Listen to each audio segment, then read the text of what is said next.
Il est commun d'invoquer la nécessité éthique d'une société inclusive et de bannir tout comportement susceptible d'exclusion sociale. Tout groupe humain oscille entre sentiments d'appartenance susceptibles de renforcer sa cohésion et comportements d'exclusion à l'égard de celles et ceux qui, considérés comme étrangers ou traîtres au groupe, seraient susceptibles de le mettre en danger dans son identité et dans son existence même. L'histoire des guerres, des persécutions, des déportations a affecté tout le parcours de l'humanité.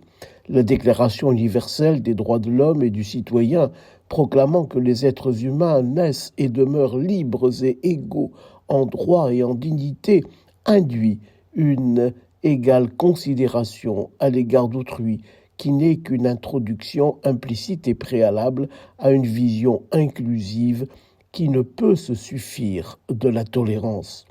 Mais cette vision planétaire ou universelle ne prend sens qu'à partir de la vie de chaque jour. C'est en effet dans le quotidien des villes, des quartiers, des campagnes, des habitats, des milieux de travail, de loisirs ou sportifs, des nombreux groupes communautaires ou associatifs qui constituent la trame vivante de la société, que peut s'éprouver en chacun, dans son épaisseur, la tension entre le souci d'inclusion et le risque d'exclusion.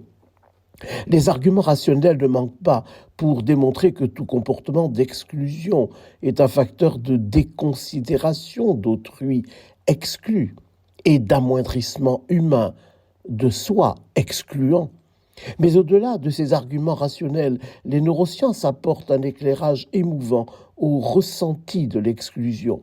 Un protocole scientifique apparemment anodin propose un jeu virtuel de lancer de ballon au cours duquel un sujet devant un ordinateur est invité à jouer avec trois autres personnages qu'il voit sur l'écran et qu'il croit être réels et reliés en réseau.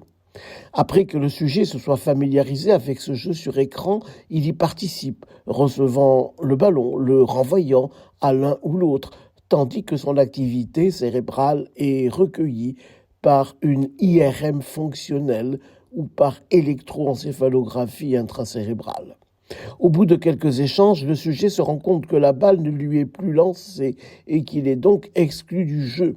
L'analyse de l'IRM fonctionnelle pendant cette période d'exclusion montre que le sujet active des zones du cerveau qui sont superposables à celles qu'active la douleur physique. Et il s'agit des zones du cerveau sensibles à la détresse émotionnelle provoquée par les douleurs physiques.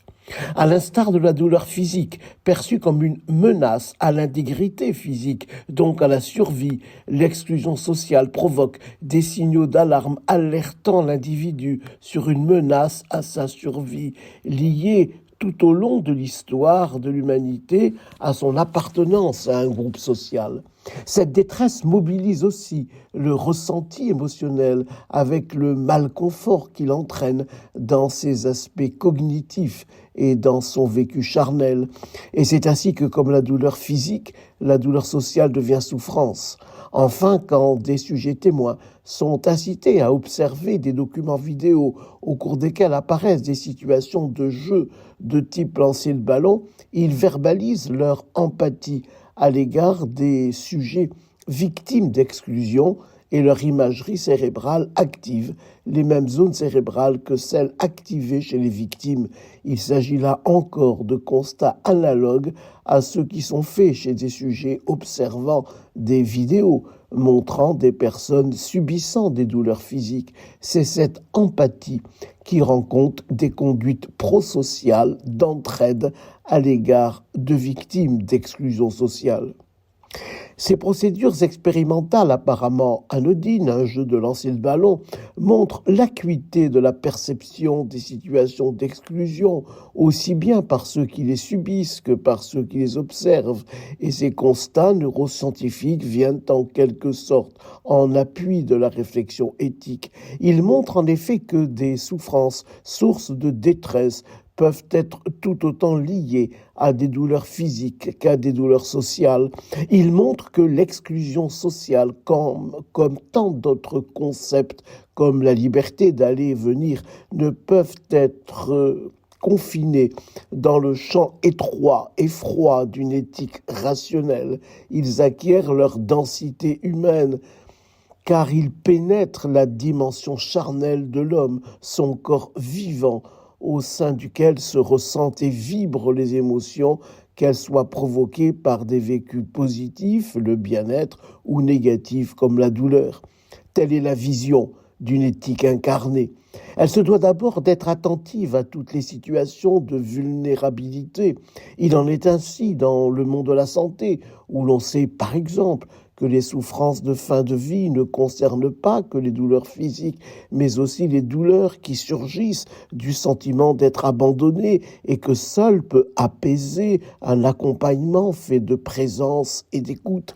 On a vu aussi combien le confinement pendant la pandémie a pu susciter de souffrances chez tant de personnes privées de liens familiaux et sociaux, qu'il s'agisse d'étudiants ou de personnes âgées. Mais l'attention apportée au risque d'exclusion sociale concerne aussi toutes celles et tous ceux qui ont des responsabilités dans le management, comme ceux qui ont des responsabilités politiques, car la visée utilitariste du plus grand bien pour le plus grand nombre ne suffit pas à la promotion d'une société inclusive. Ces constats concernent enfin tous les citoyens dans leur manière d'être et de faire à l'égard d'autrui. Il est heureux de constater que les êtres humains ont les ressources nécessaires pour détecter et prendre en compte les souffrances des victimes de l'exclusion sociale, à condition toutefois qu'ils consentent à se décentrer de soi pour poser leur regard sur autrui.